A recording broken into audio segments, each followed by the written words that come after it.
Dime tu verdad, me diré lo que está pasando.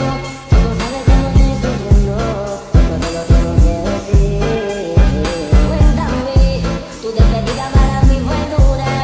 Será que te llevo a la luna y yo no supe hacerlo así.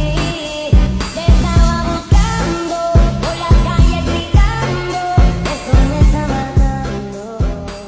Oh no. Hai guys, kok kalian diam-diam aja sih? Aku punya gosip baru tahu. Ah, gosip apa?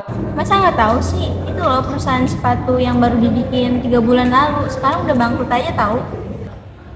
Oh, iya tahu-tahu. Katanya perusahaannya emang kurang pengawasan, jadi produksi mereka nggak efektif. Oh pantesan, ternyata pengawasan diperlukan banget ya di dalam sebuah perusahaan. Emang iya kan? Bukannya kemarin kita disuruh pelajarin tentang pengawasan ya sama ibu ya? Kalian udah pelajarin belum? Jelas udah dong.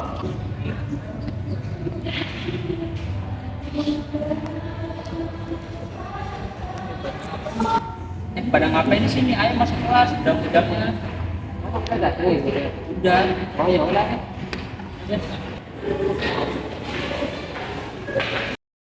10 menit kemudian, ternyata Rizky berbohong.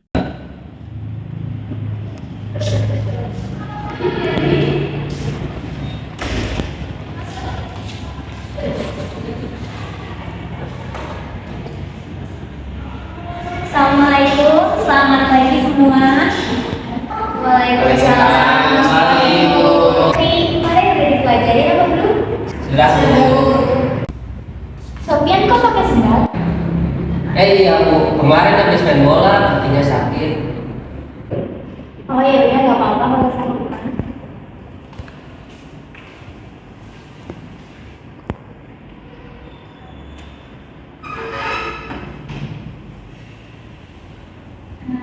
Karena tadi program sudah dipelajari, sekarang kita langsung bahas aja ya mengenai pengawasan. Oke, karena tadi bilang semuanya udah belajar di rumah, kita langsung aja. Yang pertama ada pengertian pengawasan. Ada 2 pendapat mengenai pengertian pengawasan. Yang pertama dari Saudara Presiden, di mana pengawasan adalah proses pengamatan dari pelaksanaan seluruh kegiatan organisasi untuk menjamin agar organisasi yang mereka kerjakan berjalan sesuai rencana yang telah ditetapkan sebelumnya. Lalu yang kedua ada menurut Sarwoto, di mana pengawasan adalah kegiatan seorang manajer untuk mengusahakan agar pekerjaan-pekerjaan mereka dapat berjalan sesuai rencana yang telah dikehendaki. Oke, dari pendapat tadi ada yang mau kasih kesimpulan nggak? Saya Bu. Oke, simak boleh. Kesimpulannya menurut saya, pengawasan adalah suatu proses untuk memastikan pekerjaan apa yang sudah dilaksanakan, menilainya, dan mengoreksi bila perlu dengan maksud supaya pelaksanaan pekerjaan sesuai dengan rencana semula Bu. Oke, bagus Pak. Nah, dari kesimpulan yang kamu ambil tadi, kamu bisa kasih tahu nggak apa tujuan dari pengawasan itu? Tujuannya untuk menghindari kemungkinan adanya terjadinya penyimpangan baik yang bersifat anggaran, proses maupun kewenangan Bu. Oke, good. Terima kasih Syifa. Kita lanjut ke materi yang kedua, yaitu metode. Nah, dalam pengawasan ada 2 metode.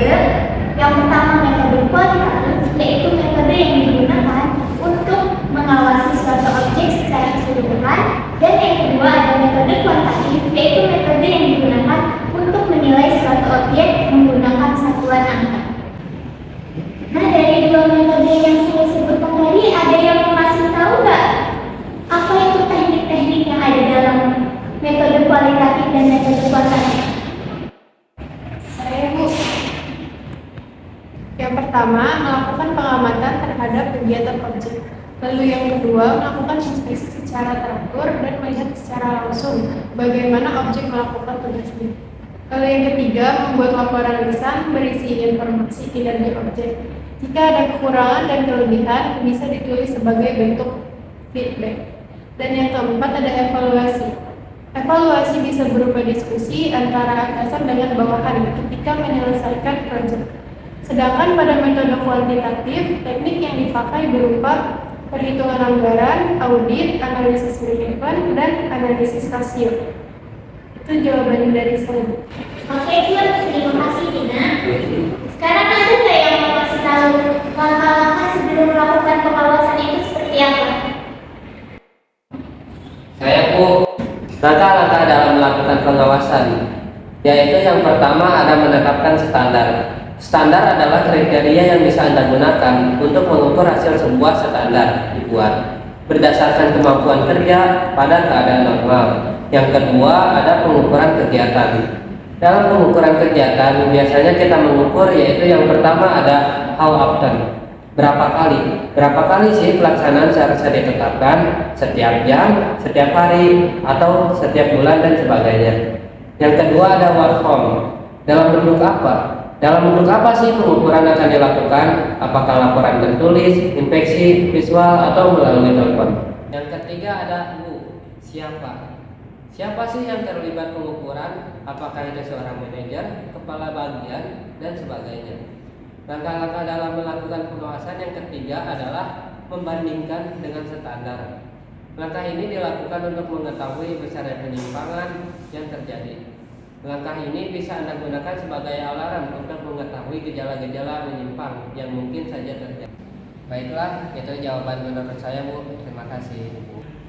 Oke, Ibu Sofian, terima kasih buat jawabannya. Tapi kayaknya teman yang sebelah kamu sangat menikmati pelajaran Ibu ya.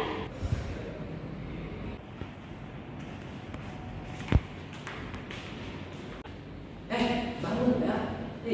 Bangun. Itu ada siapa? Pagi Rizky, enak banget ya tidurnya. Enak Bu.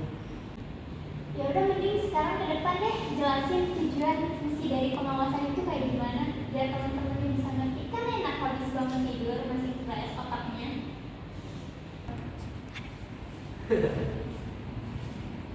Boleh deh Bu.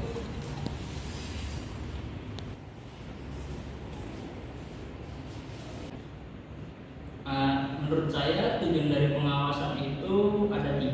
Yang pertama adalah agar perusahaan dapat terus beradaptasi dengan perubahan yang terjadi di lingkungan perusahaan, baik eksternal maupun internal. Yang kedua ada meminimalkan kegagalan agar dapat diminimalisir atau dihilangkan. Dan yang ketiga adalah agar perusahaan dapat mengantisipasi berbagai kegiatan organisasi yang kompleks. Udah Bu. Oke, bagus Rizky, karena udah bisa jawab boleh tidur.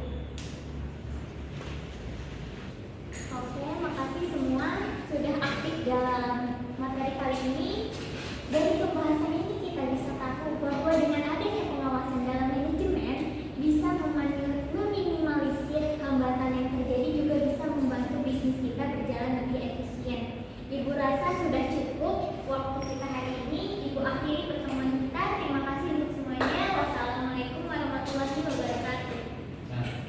Waalaikumsalam warahmatullahi wabarakatuh. Terima kasih Bu. Karena keterbatasan waktu, video kami pun gak sempurna. Karena yang sempurna hanya aku dan dia.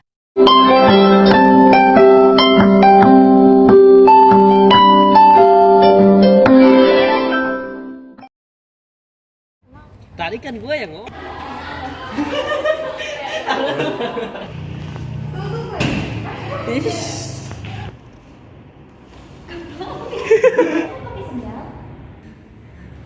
Iya Bu.